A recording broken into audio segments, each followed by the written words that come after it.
कल प्रधानमंत्री जी ने पार्लियामेंट में 2 घंटे, शायद 2 घंटे 13 मिनट, 2 घंटे 13 मिनट भाषण किया। उसमें अंत में 2 मिनट उन्होंने मणिपुर की बात की।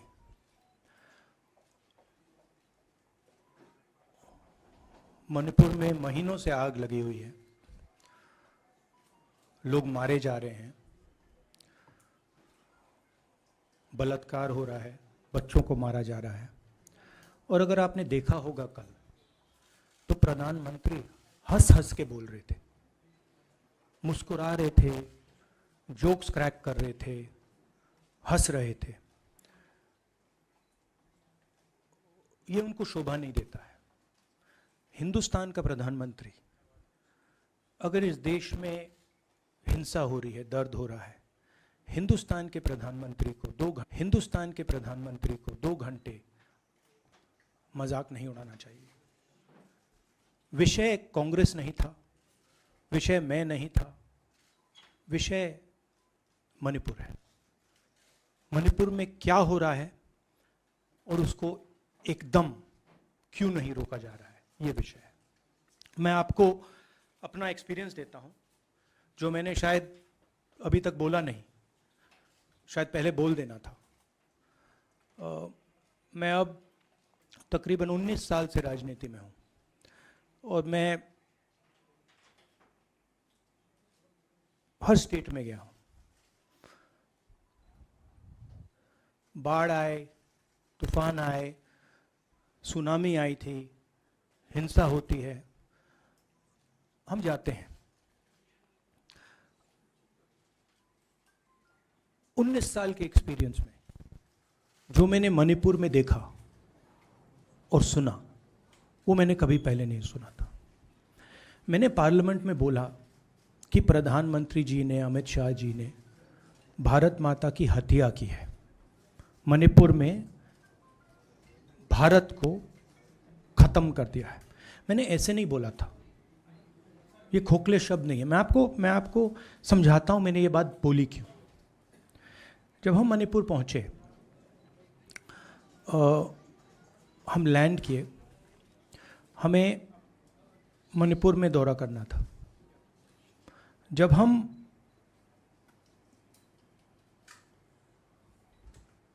मेटे एरिया में गए, हमें साफ कहा गया था कि अगर आपकी सिक्योरिटी डिटेल में कोई भी कुकी होगा, उसको आप यहां मत लाइए क्योंकि हम उसको मार देंगे।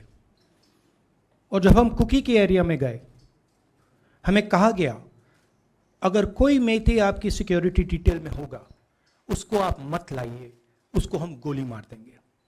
हम जब गए, हमें मेटेज को परे करना पड़ा, हमें कुकीज को परे करना पड़ा। मतलब एक स्टेट नहीं है, आज 2 स्टेट है। स्टेट की हत्या कर दी गई है और उसको चीर दिया गया है। इसलिए मैंने बोला हिंदुस्तान की हत्या मणिपुर में बीजेपी ने कर दी है। और जब मैंने कल प्रधानमंत्री को देखा हंसते हुए, मजाक उड़ाते हुए, मैं समझ नहीं पा रहा था कि हिंदुस्तान का प्रधानमंत्री इस प्रकार से कैसे बोल सकता है। प्रधानमंत्री को यह पता नहीं लग रहा है कि हमारे देश में क्या हो रहा है। छोड़िए, नहीं जाना चाहते हैं, उसके भी कारण हैं, शायद मैं बता नहीं सकता हूं आपको, उसके कारण हैं। मगर अगर जा नहीं सकते हैं तो मणिपुर के बारे में बोले तो। हिंदुस्तान की आर्मी, आप सब जानते हो, सेना को आप जानते हो, जो मणिपुर में हो रहा है, हिंदुस्तान की सेना उसको 2 दिन में रोक सकती है, 3 दिन नहीं लगेंगे। अगर हिंदुस्तान की आर्मी को कहा गया कि यह तमाशा बंद करो, 2 दिन में यह तमाशा, ड्रामा बंद हो जाएगा। प्रधानमंत्री मणिपुर को जलाना चाहते हैं, आग बुझाना नहीं चाहते हैं। यह है सच्चाई। अब आप अपने सवाल पूछिए. Would you like me to say it in English? Huh? I watched the Prime Minister of India yesterday speaking for 2 hours, laughing, joking, लगावing naras in the parliament. The Prime Minister would say one line and the entire BJP would shout another nara. You know, the Prime Minister seems to have forgotten that the state of Manipur is on fire and has been on fire for 4 months. Women and children are dying over there. People are being murdered. Women are being molested, are being raped.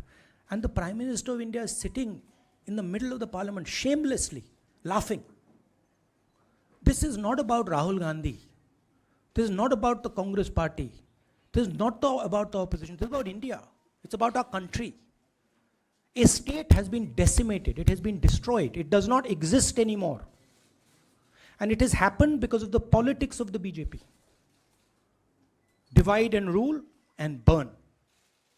That is why in my speech I said, Bharat Mata has been murdered in Manipur. It's very interesting.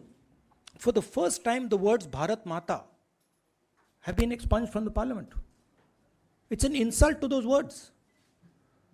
Whatever I said that is wrong.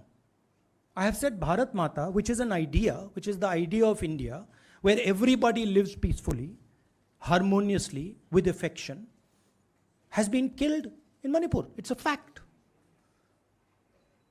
So, the word itself now cannot be spoken by the people of India. We cannot say Bharat Mata in parliament.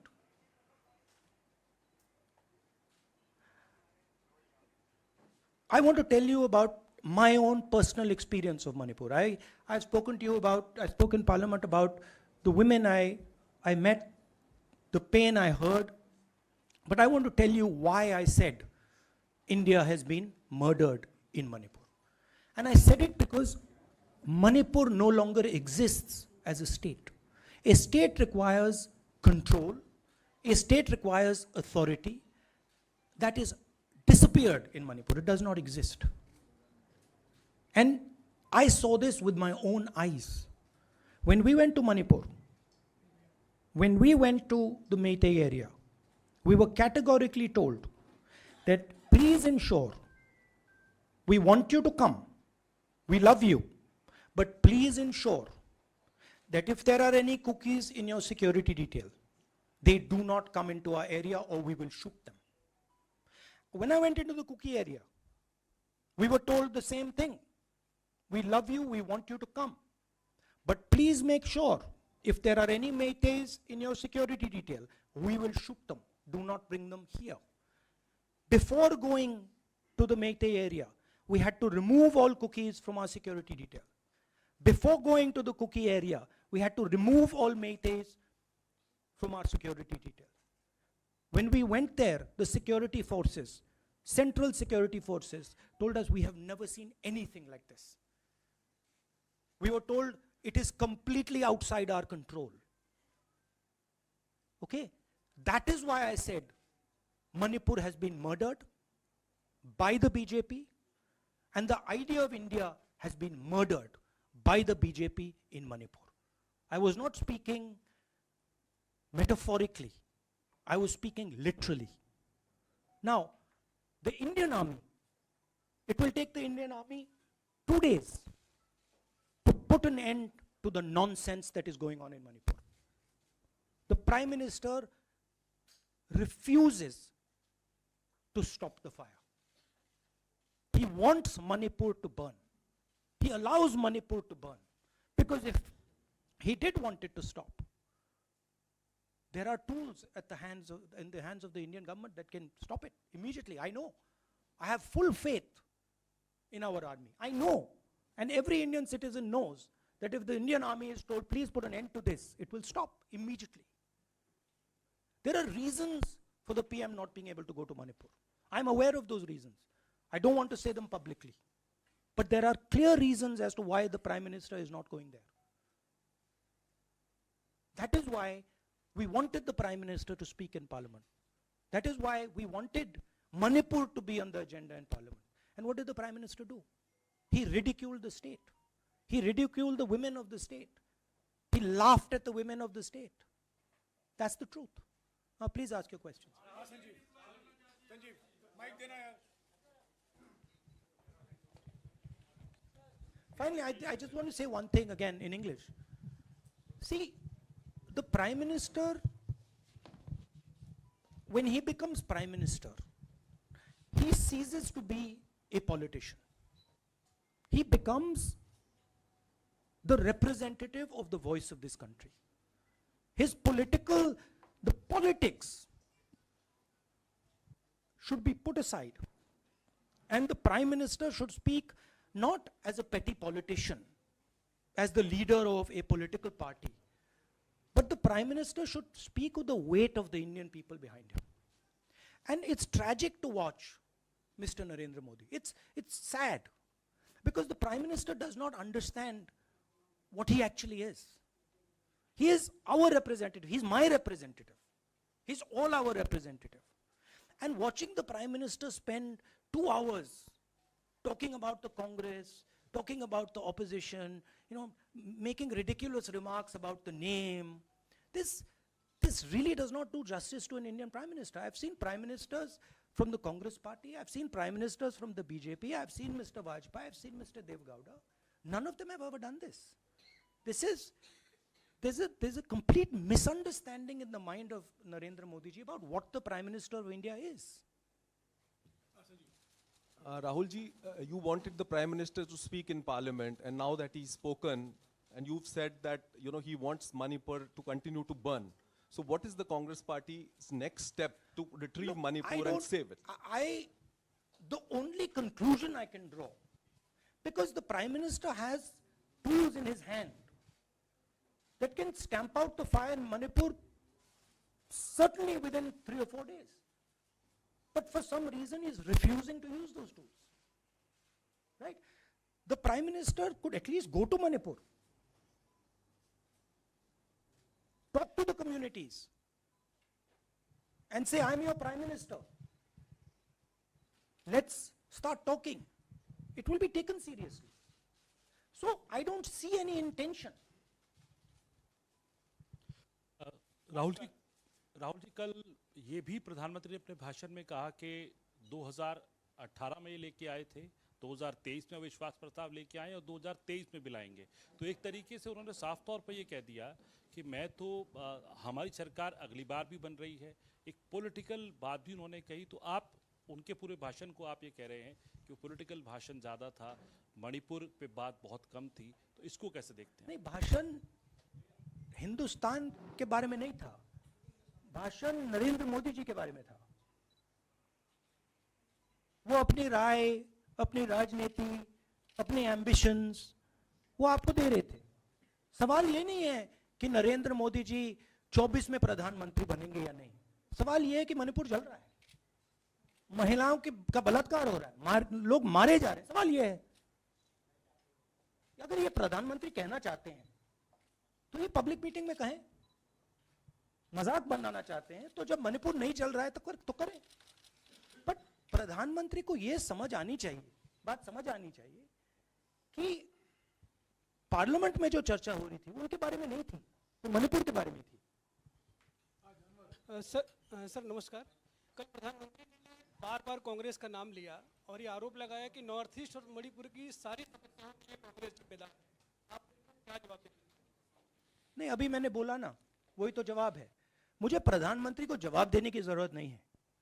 मैं सिर्फ ये कह रहा हूं कि एक state की हत्या की गई है, भारत माता की हत्या कर दी गई है मणिपुर में. भारत माता की हत्या मणिपुर में कर दी गई और प्रधानमंत्री लोकसभा में मजाक उड़ा रहे हैं, हंस रहे हैं, नारे लगवा रहे हैं. मुझे क्या जवाब देने की जरूरत है?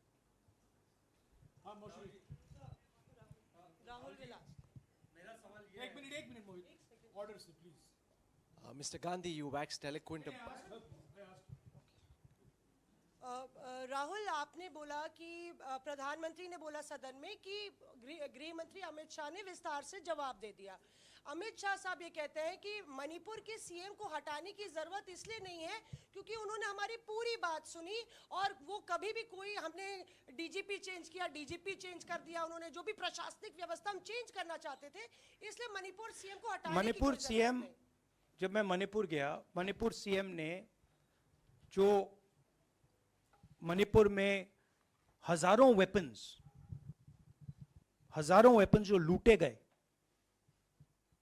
वो मणिपुर सीएम के नीचे ही हुआ। तो क्या अमित शाह चाहते थे कि ये हजारों वेपन्स लूटे जाएं?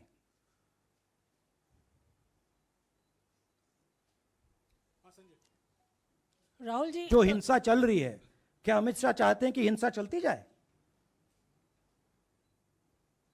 चीफ मिनिस्टर उसको रोक नहीं पा रहा है। अमित शाह जी कह रहे हैं कि भैया वो हमारी बात मान रहा है, तो क्या आप चाहते हैं कि मणिपुर चलता जाए? राहुल जी, एक संसद में एक नया ट्रेंड दिखाई दे रहा है कि कई सेशन से अपोजिशन के एमपीज या तो सस्पेंड हो रहे हैं या डिस्क्वालीफाई हो रहे हैं, या एक सेशन से ज़्यादा ये अपोजिशन के एमपीज का जो प्रिविलेज मोशन या प्रिविलेज रूल्स के तहत जो डिस्क्वालिफिकेशन हो रहा है या सस्पेंशन हो रहा है, इसका जो ट्रेंड बढ़ रहा है, इसको आप लोग कैसे एड्रेस करेंगे? आप देखिए, एमपीज को निकालें, वापस डालें, हमारा काम बदलता नहीं है। हमारा लक्ष्य जो मणिपुर में हो रहा है उसको रुकवाने का है। जो भी औजार हमारे हाथों में है, उस हिंसा को रुकवाने के लिए उनका हम प्रयोग कर रहे हैं और करेंगे।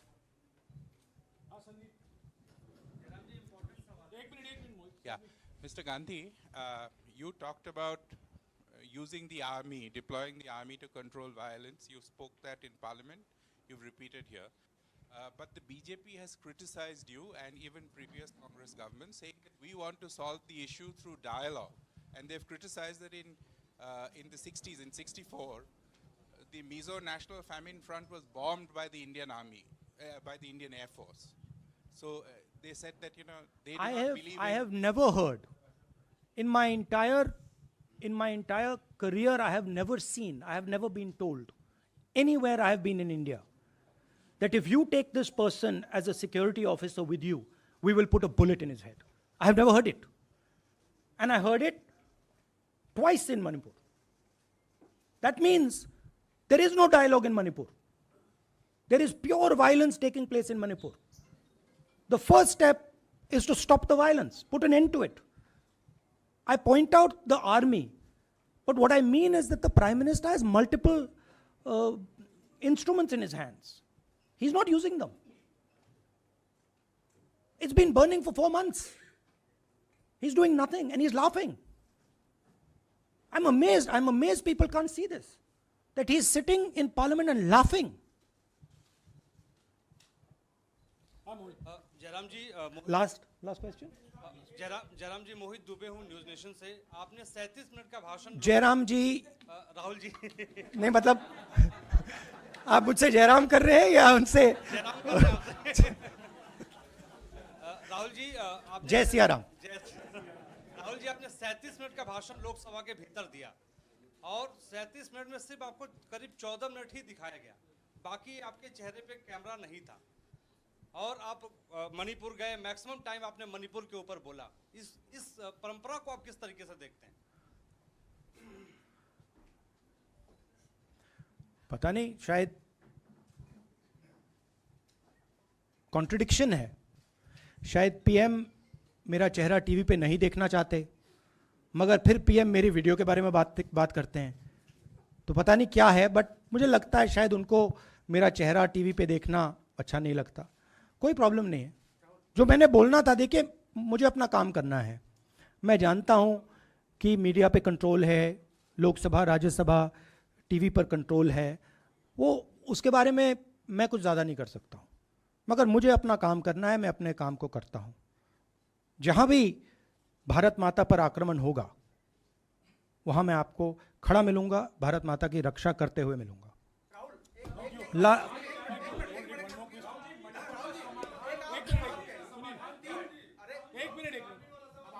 हाँ, Okay, last question, brother. So the Supreme Court has already said what it has in terms of a constitutional breakdown, as well as now, you are asking for the army. Do you believe that Article 356 is the only way out? Or I'm not asking for anything. Please don't misunderstand. It is not my place to decide which tool the Prime Minister can use, which instrument he should use. I am pointing out that there are multiple instruments that the Prime Minister has at his disposal, and he is not using a single one. I'm pointing out that Manipur has been burning now for 4 months, and the Prime Minister is in a very good mood. He's sitting in Parliament, he's laughing, he's joking, his entire cabinet is in giggles. This to me seems completely insane. This has got to stop. India is burning in Manipur. The idea of India has been destroyed in Manipur. Let's rebuild it quickly. Thank you.